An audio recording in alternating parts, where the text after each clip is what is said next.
This segment is brought to you by Cardiovascular Institute of the South, providing our patients the highest quality cardiovascular care available.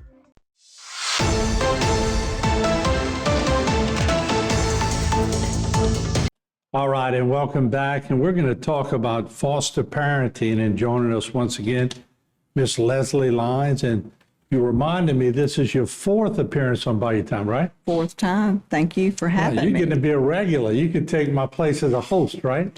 Right. Yes. This is a very important discussion. So, first of all, who did we bring up? Just explain who they are first. All right. This is Holly Lefebvre, and she is the Home Development Manager for the Thibodaux region, which includes Ascension Parish, Lafourche Parish, St. John Parish, and Terrebonne Parish. So she oversees all foster home certifications. Okay. And then we have Katie Kilpatrick, who is our Thibodaux region foster parent recruiter. Okay. Thank you all for being here. We appreciate it. Thank you. We have Judge Timothy Allen. Always good to see the judge. He does a lot for the area. And before we get to serious business, y'all didn't realize that our good judge is a pretty good painter, too. A painter. We had a painting for charity the other night in downtown Houma, and I got to stand right next to the good judge as we were painting, and everybody was pretty impressed with his painting. So he's got some skills. Skills. I'll show you after the break, Leslie. Okay. Yeah, he'll show you. Got a picture. It's hanging in one of our local fine eateries here in town. There you All go. right. But no, I appreciate all of y'all being here. This is such an important topic. And Leslie, just to share a little bit of statistics, do you have some statistics for us that we could get the audience really tuned into here? I do. I have some numbers. In the state of Louisiana, as of Friday, we had 4,320 children in foster care in the state of Louisiana. So that's across the That's entire incredible. state. Yes. And in just the Thibodaux region, which I listed the areas earlier, there are 380 children in foster care. Okay. And 43% of those kids are out of Terrebonne Parish. So in Ascension, and there's 56, Lafourche 104, St. John 29, and then Terrebonne 165. So it's one of the larger areas where we have a need in the state, specifically in Terrebonne Parish. And for the Thibodaux region, which is those four areas, we have only 75 regularly certified foster homes, which equals out to about one home per 5 children. Yeah. So There's the need. there is the overwhelming need for foster parents. Yeah. Do you find that the statistics, Leslie, if you go back last year, year before, is the ratio for the disadvantaged increasing in these parishes, or is it sort of leveling out? I think that one of the things that we have happening, we've always had a higher number in Terrebonne Parish than the others in the area. But, you know, when you have a communities that are impacted by storms, hurricanes, so that really hurt our foster parent population. And so we're building back up. That's kind of where we are. But because we have a deficit of foster homes, children who come into custody in this area might have to be placed out of the area because there's a lack of homes. And after Hurricane Ida, and of course, the judge knows this well, this town was smoked pretty good.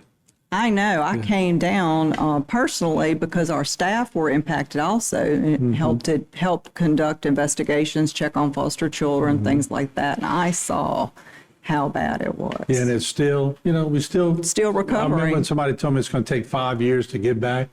I was going, oh, no, we're going to be back up. We're resilient. It takes 5 years. I mean, for everybody to get back rolling again. Right. That's boring. We don't have another big one.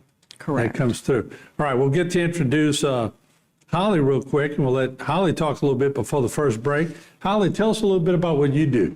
So I'm a manager in the Thibodeau region with home development. My unit certifies foster parents once they make the inquiry online. You can go to our website at dcfs.la.gov. You click on foster parent and it tells you what you need to be certified. And so once you do all of those steps, you fill out your application, my unit certifies you. So I guess my questions to you would be the where and the how that people can get involved with this. So they have to go to our website at dcfs.la.gov. You will click on to become a foster parent. It will tell you exactly what documentation you need, as well as the next orientation class that we have for our region. Once you do that, you click on it, it gives you all the information, and then it is sent to us, well, to Katie, that you'll meet in a few minutes. You sent to Katie, she does the orientation, and then you're referred to us. You have to do 8 sessions online as your pre-service classes, and then once from there, after that, then home development, my unit will come out and do your home study and certify you. All right, let's do this. We'll take a short break. When we come back, we're going to get Judge Timothy Ellender, who's in Division A of Terrebonne Parish. We want to get him to be an advocate. He's been involved with this for quite some time. And then we'll get to Katie, who's going to tell us about recruiting and all the good stuff that we need to know about getting people involved. So we'll take a short break. We'll be right back here on Bayou Time. This is a very important topic, so don't go away. This segment was brought to you by Cardiovascular Institute of the South, providing our patients the highest quality cardiovascular care available.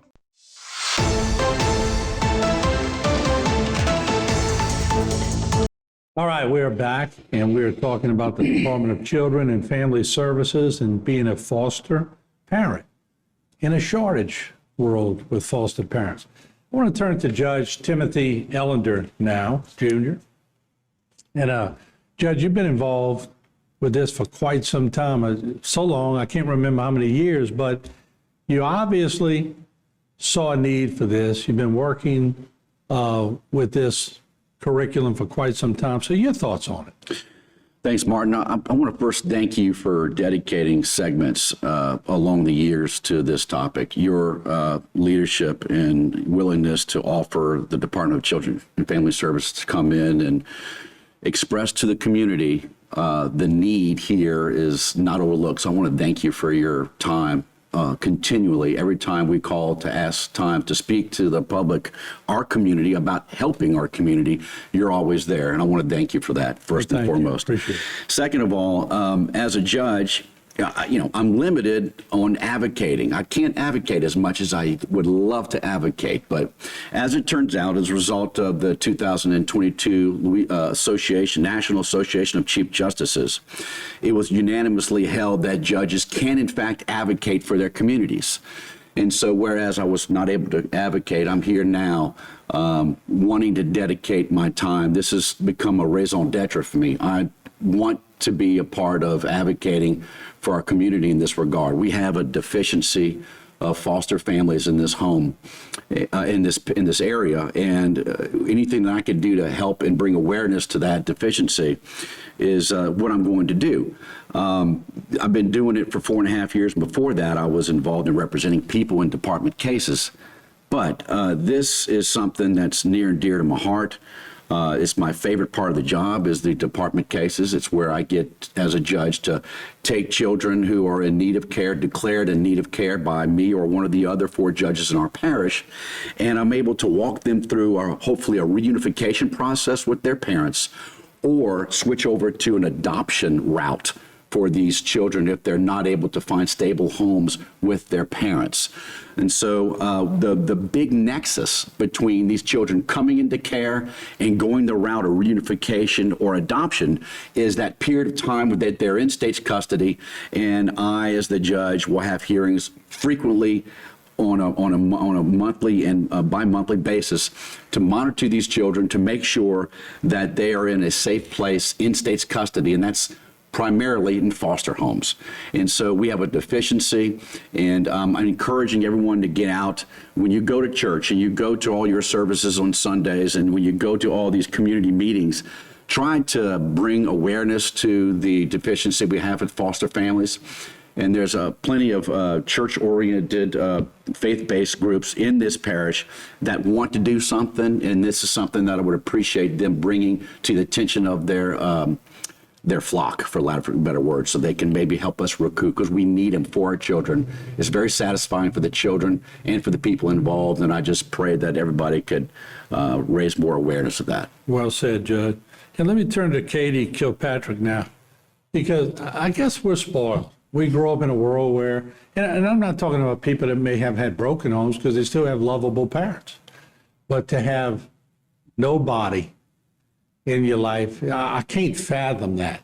So maybe you could tell us, how can people get involved? And you're the recruiting person, I'm told, right? You're the one that goes out and helps recruit. Tell me a little bit about that. Correct. So there are 9 of us across the state, 1 for each region. And as the foster parent recruiter, we are charged with a dual job. 1, to recruit new foster parents. It's a huge need, but it's also a need that we need to support and retain the foster parents that we already have. And so I'm working 2 different sides of everything. I am actively recruiting, speaking with people if they have questions on how to become a foster parent, but also how can organizations or individuals help serve the foster parents that are already here? Because not everyone is going to be able to open their home to foster children. We understand that.